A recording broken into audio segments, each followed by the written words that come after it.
ഈ ഒരു പ്രോഗ്രാമിൻ്റെ ഔട്ട്പുട്ട് നോക്കിക്കോളൂ. ഹലോ വേർഡ് എന്ന് പ്രിൻ്റായി വന്നിട്ടുണ്ട്. പക്ഷേ പ്രോഗ്രാം എം ടി ആണല്ലേ. പക്ഷേ അവിടെ പ്രോഗ്രാം ആക്ച്വലി ഉണ്ട്. ഇതാണ് വൈറ്റ് സ്പേസ് പ്രോഗ്രാമിംഗ് ലാംഗ്വേജ് എന്ന് പറയുന്നത്. ഈ ഒരു ലാംഗ്വേജ് വൈറ്റ് സ്പേസ്, ടാബ്, അതുപോലെ ന്യൂ ലൈൻ പോലുള്ള വൈറ്റ് സ്പേസ് ക്യാരക്ടേഴ്സ് മാത്രമാണ് യൂസ് ചെയ്യുന്നത്. സോ അതുകൊണ്ടാണ് നമുക്ക് അതിലെ കണ്ടൻറ്റ് കാണാൻ പറ്റാത്തത്. ഈ ഒരു 3 ക്യാരക്ടേഴ്സ് മാത്രം വെച്ചുകൊണ്ട് നമുക്ക് ഡിഫറെൻറ്റ് ഓപ്പറേഷൻസ് ചെയ്യാൻ സാധിക്കുന്നതാണ്. ഇതിലെങ്ങനെ ഹലോ വേർഡ് പ്രിൻറ്റ് ചെയ്യുന്ന പ്രോഗ്രാം ക്വിക്കായിട്ട് എഴുതാൻ പറ്റുമെന്ന് നോക്കാം. ആദ്യമേ തന്നെ ഇതിൻ്റെ കമ്പൈലർ ഡൗൺലോഡ് ചെയ്യുക.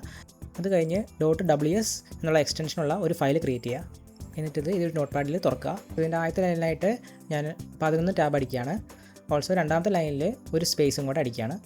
ഇതെന്തിനാണെന്ന് വെച്ചാൽ കമ്പൈലറിനോട് പറയുകയാണ് നമ്മൾ പ്രിൻറ്റ് ചെയ്യാൻ പോകുന്നത് ആസ്കി ക്യാരക്ടേഴ്സാണ്. സോ ആസ്കി മോഡിലേക്ക് സെറ്റ് ചെയ്യാൻ വേണ്ടിയാണ്.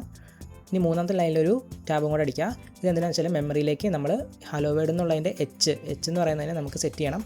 സോ അതിന് ഓരോ ക്യാരക്ടർ വെച്ച് സെറ്റ് ചെയ്യാൻ വേണ്ടിയാണ്. ഇനി എച്ചിൻ്റെ ആസ്കി വാല്യൂ നോക്കാൻ വേണ്ടി നമുക്ക് ആസ്കി ചാർട്ട് എടുത്തു കഴിഞ്ഞാൽ ആസ്കി വാല്യൂ കിട്ടും എച്ചിൻ്റെ. അത് 72 ആണ്. സോ നെക്സ്റ്റ് ലൈനിൽ നമുക്ക് 72 സ്പേസ് അടിക്കണം. ഇനി അടുത്ത ലൈൻ എന്ന് പറയുന്നത് ഇത് പ്രിൻറ്റ് ചെയ്യാനാണ്, എച്ച് പ്രിൻറ്റ് ചെയ്യാനാണ്.